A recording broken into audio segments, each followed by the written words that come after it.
Middle class family में समाज का प्रभाव माँ बाप के ऊपर कुछ इस तरह से पड़ता है कि उनका मानो खुद का सोच समझ होता ही नहीं है। लोगों की बात सुनकर चलते हैं।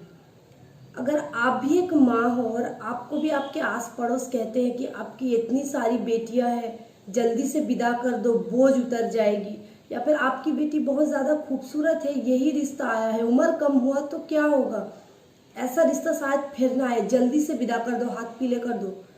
अरे लड़की को पढ़ाने की क्या ज़रूरत है, वही चूल्हा चौका करेगी जैसे कि पहले दिनों में जैसे चलता था। लड़कियां चूल्हा चौका करेगी, ज़रूरत क्या है पढ़ाने की।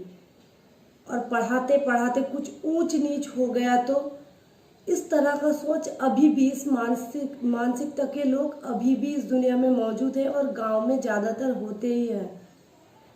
अगर आप एक माँ हो तो बहुत अच्छे से समझ पाओगे। एक माँ को बेटे जन्म देने में जो तकलीफ, जो दर्द महसूस होता है, एक बेटी जन्म देने में भी वही तकलीफ और वही दर्द महसूस होता है। फिर बेटे के लिए और बेटी के लिए अलग अलग डिसीजन क्यों लेते हैं माँ बाप। एक बेटी अगर पढ़ रही है तो ये भी तो उनका भविष्य है। पढ़ने के बाद जब शादी होगी तब उनकी भी तो सोच समझ एक अलग रहेगी, एक मेच्योर रहेगी, समझने का अंदाज अलग रहेगा, एक मैनेज कर पाएगी। ये सोचे बिना एक माँ बाप किसी और की बात सुनकर, आस पड़ोस की बात सुनकर जल्दी से शादी दे देती है और बाद में क्या होता है, वही पछताना ही रह जाता है। आप जब एक माँ होते हो ना, जब औरों की बेटी को आप देखते हो खुश रहते हैं अपने ससुराल में, अपने पति के साथ, अपने बच्चों के साथ, फैमिली के साथ, तब आपको कितना दुख होता होगा कि आपकी बेटी के नसीब में भी ये था। शायद सिर्फ और सिर्फ आपकी सोच की वजह से, आपकी मानसिकता की वजह से आज मेरी बेटी जो घर पे बैठी है, या फिर ससुराल के अत्याचार सह रही है, या फिर तलाकशुदा है। कितने कितने समस्या है, सिर्फ और सिर्फ एक ही कारण कि हमारी अभी भी मानसिकता जो है वो चेंज नहीं हुई है। अगर आपके घर में भी बेटियां हैं तो पढ़ाओ उसे, आगे बढ़ाओ। और इन सब लोगों का जवाब अगर आप देना सीख जाओ, आपको जब बार बार कोई आकर यही कहता होगा ना, आसपास में जो भी होते हैं ना सारे दुश्मन ही होते हैं, कोई किसी का अच्छा वो कभी सहन नहीं कर पाते।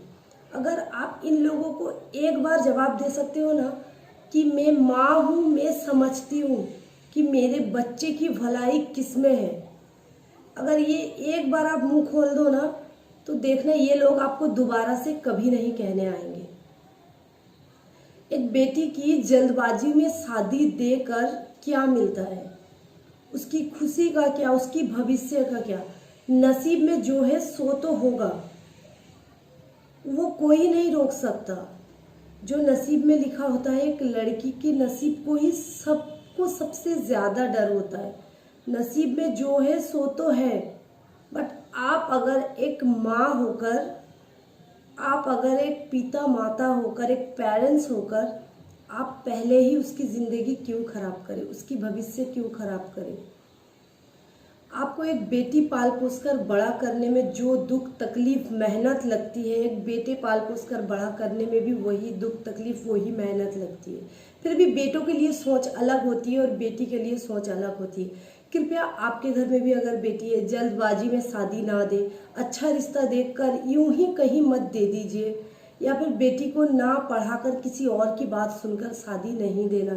शादी एक नसीब की बात है, एक लड़की की ज़िंदगी का सवाल है। अच्छा हो गया तो हो गया, वरना एक लड़की की ज़िंदगी बर्बाद हो जाती है। एक लड़की की भी बहुत सपने होते हैं, बट उन सपनों को मत तोड़ देना। अभी हम लोग सब जानते हैं कि लड़की कितनी आगे बढ़ गई है, पढ़ लिख कर कितनी ऊंचाई आसमान छू रही है, बट ये सब बातें गांव में मतलब चलती ही नहीं। गांव वाले यही कहते हैं क्या कर लोगी, बस यही एक बात है कि क्या कर लोगी पढ़ पढ़ लिख कर। अरे पढ़ लिख कर एक घर चलाना, एक बच्चे संभालना, एक खाना बनाना, हर एक चीज़ में पढ़ाई चाहिए होती है। और सच मानो तो आप चाहे कितने भी खूबसूरत हो, अगर आप में शिक्षा नहीं है ना तो आपकी कोई कीमत नहीं है। और अगर आप कितनी भी दिखने में अच्छी नहीं हो, आप हैंडीकैप हो, आप कैसे भी हो, अगर आप में अच्छी शिक्षा है ना, आपकी अच्छी क्वालिटी है ना, तो आपकी कीमत बहुत ज़्यादा है। आप एक अनमोल हो। हर एक लड़की दुनिया में अनमोल ही होती है।